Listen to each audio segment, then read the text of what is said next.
Hello students, जो बच्चे 2024 के बोर्ड एग्जाम की प्रिपरेशन कर रहे हैं क्लास 12 के, उन सभी बच्चों के लिए ये वीडियो बहुत ज़्यादा इंपॉर्टेंट होने वाली है, क्योंकि आज की इस वीडियो में हम डिस्कस करेंगे उस चैप्टर्स के बारे में जो सबसे ज़्यादा नंबर गेन कर सकते हैं आपके बोर्ड एग्जाम में, बहुत ज़्यादा हेल्प करने वाले हैं। तो स्टार्ट करते हैं। तो पहला हमारा चैप्टर है पुष्पीय पौधों में लैंगिक जनन। पुष्पीय पौधों में लैंगिक जनन, ये चैप्टर बहुत ज्यादा इंपॉर्टेंट क्योंकि इससे शॉर्ट, वेरी शॉर्ट और लॉन्ग तीनों ही क्वेश्चन पूछे जाते हैं। एंड सेकंड है हमारा मानव जनन। मानव जनन, ह्यूमन रिप्रोडक्शन, इससे सारे तरह के क्वेश्चन पूछते हैं और सबसे ज्यादा क्वेश्चन पूछते हैं। तो मानव जनन ये बहुत ज्यादा इंपॉर्टेंट है, इसको गलती से भी मिस मत कीजिएगा। एंड थर्ड हमारा है जनन। ये फर्स्ट यूनिट में अगर हम बात करें तो ये 3 चैप्टर है हमारे, जिसमें से ये 2 जो चैप्टर हैं ये दोनों बहुत ज्यादा इंपॉर्टेंट है।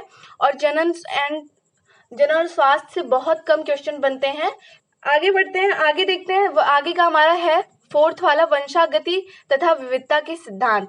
तो वंशागति का जो विविधता के सिद्धांत है, इससे बेटा बहुत ज्यादा क्वेश्चन बनते हैं, तो ये चैप्टर भी बहुत ज्यादा इंपॉर्टेंट है, इससे लॉन्ग में क्वेश्चन पूछे जाते हैं। एंड ये सेकंड है वंशागति के आणविक आधार। ये भी हमारा जो सेकंड यूनिट है, इसमें भी ये 3 चैप्टर में से ये पहले के 2 चैप्टर बहुत ज्यादा इंपॉर्टेंट होने वाले हैं, तो इन दोनों चैप्टर को भी पढ़ लीजिएगा। तो हमारा ये फर्स्ट एंड सेकंड यूनिट में से फर्स्ट एंड सेकंड चैप्टर दोनों का बहुत ज्यादा इंपॉर्टेंट है। और आगे बढ़ते हैं, हमारा आता है थर्ड यूनिट। थर्ड यूनिट में देखो हमारा है मानव स्वास्थ्य एवं रोग, और सेकंड है मानव कल्याण में सूक्ष्म जीव। चैप्टर छोटा छोटा सा है, लेकिन ये चैप्टर थोड़ा बड़ा है, इससे डेंगू या फिर मलेरिया के बारे में पूछ लेता है कभी कभी, उसके स्ट्रक्चर, उसका लाइफ साइकिल कैसे होता है, ठीक है, ये पूछ लेता है। और इससे बहुत कम क्वेश्चन पूछता है, ना के बराबर पूछता है, बहुत कम। एंड हमारा ये 9 चैप्टर है जैव प्रौद्योगिकी एवं उनके अनुप्रयोग। इससे क्वेश्चन पूछता है, बहुत बढ़िया तरह से पूछता है, और लॉन्ग में ही ज्यादातर पूछता है और शॉर्ट में। एंड हमारा ये है जैव प्रौद्योगिकी के सिद्धांत व प्रक्रम। बहुत छोटा सा चैप्टर है, बहुत ज्यादा छोटा है, सिर्फ एक टॉपिक है इसमें पढ़ने को, और जो कि बहुत ज्यादा इंपॉर्टेंट है, तो इसको पढ़ लीजिएगा। छोटा सा चैप्टर है, एक टॉपिक है पढ़ने को, तो इंपॉर्टेंट ही है, वो अक्सर पूछ ही लेता है एग्जाम में, ठीक है। एंड हमारे देखो 11th वाला चैप्टर है जीव और समष्टियां। ये जरूर से पूछता है, तो ये गलती से भी इसको मिस मत कीजिएगा। ये देखो हम जितने भी चैप्टर बता रहे हैं ना, ये सारे इंपॉर्टेंट है, ये आपके 90 to 95% जो है वो गेन कर सकते हैं, ठीक है।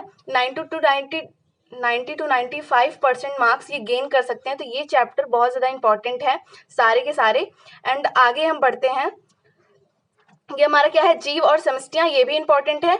एंड देखो लास्ट वाला अगर हम बात करें, परितंत्र से क्वेश्चन कम बनते हैं, मतलब कभी कभी बन जाते हैं, लेकिन बहुत इजी चैप्टर है, ज्यादा टफ नहीं है। एंड हमारा लास्ट है जैव विविधता एवं संरक्षण। इससे लॉन्ग में क्वेश्चन बहुत तगड़ा पूछता है, और हमेशा ज्यादातर बार ये पूछता है, तो ये भी बहुत ज्यादा इंपॉर्टेंट है, ठीक है। तो इन सारे चैप्टर्स को अभी तक मैंने जितने भी बताए हैं, टोटल 1 2 3 4 5 6 7 8, ये 8 चैप्टर हमने बताए, ये सारे ही आपके इंपॉर्टेंट है। तो जितने भी क्वेश्चन हैं इससे रिलेटेड, ये हम आपको सॉल्व करवाएंगे कि कौन कौन से क्वेश्चन हैं, किस लेसन से कौन कौन सा टॉपिक सबसे ज्यादा पूछता है, ये सारी चीजें हम बताएंगे आगे की वीडियोस में। तब तक के लिए बाय बाय, मिलते हैं नेक्स्ट वीडियो में। अपना खूब सारा ख्याल रखिए।